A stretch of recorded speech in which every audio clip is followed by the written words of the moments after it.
Hey guys, this is Daniel Deffenbaugh. I'm the director and the founder of the 1042 Project. I wanted to jump out here and I'm going to do a little series of videos telling the 1042 story, a little bit about me, what happened along my path that broke me a little bit, and talk about a path to recovery and a little bit about what 1042 Project is focused on, and a little bit of what our mission plan is.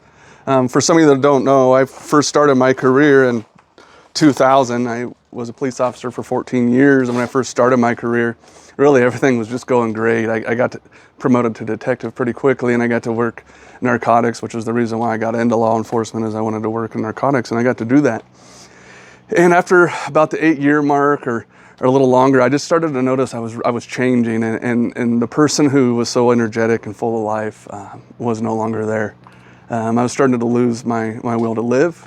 I no longer wanted to be around the people that I love most.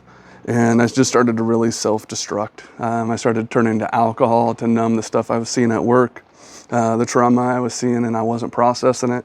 And I was turning to alcohol nightly to try to get a little bit of therapy. And I know that sounds ridiculous, but to me it felt like therapy because it was numbing. I now know how destroying it was. And I battled addiction for several years. And I really struggled with it. And it's kind of sickening to think about, but when I was an officer and I was really dealing with the emotional things, I would literally drive around in my patrol car and I would look for places that I could take my own life, places I could kill myself, accidents, fatalities I've been on where I know those areas will work because I've seen people lose their life there. And my life went from being an energetic full person to just constantly wanting to die and separating myself from the people that I love the most and isolating myself and turning to alcohol. And later in my life, after law enforcement, I got addicted to pain pills, and that's another nightmare that I know some people struggle with. Alcoholism, drugs, whatever it may be. I mean, and it's destroying, and that's what I was doing to myself. So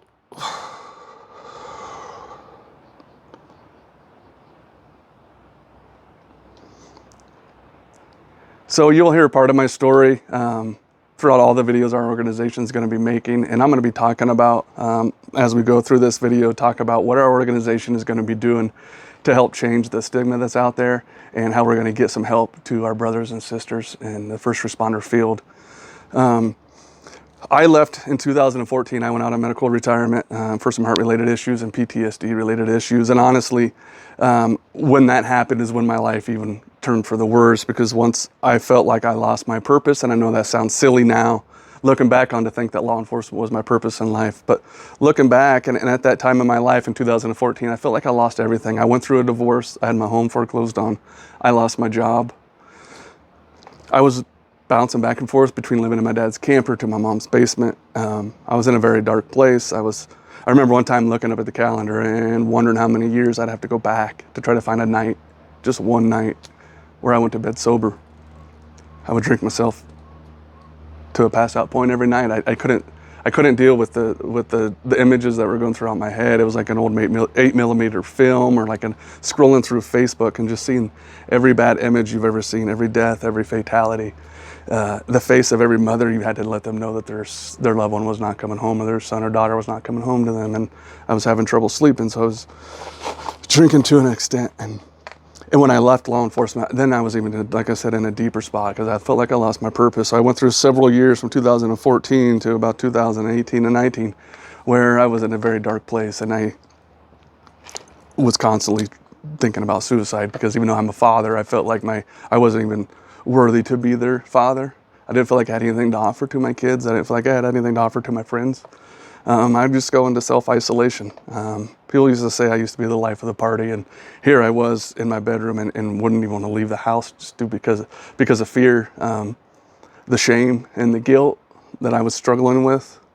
And I felt like everybody looked at me like a piece of trash that was just thrown out by the police department and by society, is what it felt like. And so I was in a really lone, dark spot, and I spent there several years, guys, and honestly, this is what it felt like. That's why I started this video off right here inside this little canyon that we're in, because as I look around, this reminds me of where I was in that time, and the walls were closing in on me. It felt like at any time I could slip and fall, and everything that I'd built up would just crash down, and it felt like a figure eight. My recovery felt like a figure eight. Like I would start to go up and do really, really well, and then I'd get to the top of that and I'd go all the way back down, and I'd look back up and try to think, how am I even going to get to where I was? But let me tell you guys, if you keep showing up every day and you keep looking up, you're going to find yourself out of this dark cavern, and you're going to find the light. So we just ask you to come along this journey. Like I said, we're going to do about 4 or 5 videos telling the 1042 Project story. Follow along with us and hear a little bit about what we're going to do and how we're going to change things. And you're going to hear more about me coming up. But I wanted to start here because, guys, this is what it felt like. This is it. I felt lost. I felt like I was just never going to make it out. But for me, it was finding God and finding out who I really was and what my true purpose was that was able to change my mindset and to get me out of this dark area. And it took a community of people that I could trust, that I could tell my story to, that I could admit that I had struggling with alcoholism. I could admit I was struggling with suicide. I could admit that I had a pain pill addiction. And then I didn't want to live. I needed to just be able to tell somebody close to me. And as I told that person, I felt more comfortable. So then I could tell somebody else. And God put this mission on my heart during one of my last suicide attempts. He stopped me and showed me how we were going to show the world what help is and what it looks like. And not that we are going to have a new type of therapy. That's not what I mean by show you what help is. What I mean is we're literally going to use our cameras and our audio equipment, and we're going to go out and show you what help is. We're going to travel the country and show you what help is, what all the help is out there, to let you know you are not alone, and that there is help, and there's a community out here that cares for you and loves you and just wants to walk alongside of you and wants you to walk alongside us. Because you guys, I'm not 100% healed. This is a process, right? We're dealing with mental health issues. These things you're going to be dealing with probably your whole life. It's not about a silver bullet that's going to take it away. It's about finding a way in a lifestyle that we can use our hurt for good, and we can start restoring ourselves. And along the way, we're going to start restoring our brothers and sisters. You're going to learn as we make this video and tell you about what we're doing. We're going to be asking you to come along and just join us. There's no membership fee. There's no nothing. Guys, I know we're in a dark cave right now, in a dark area, but keep following these videos and we're going to show you what light is.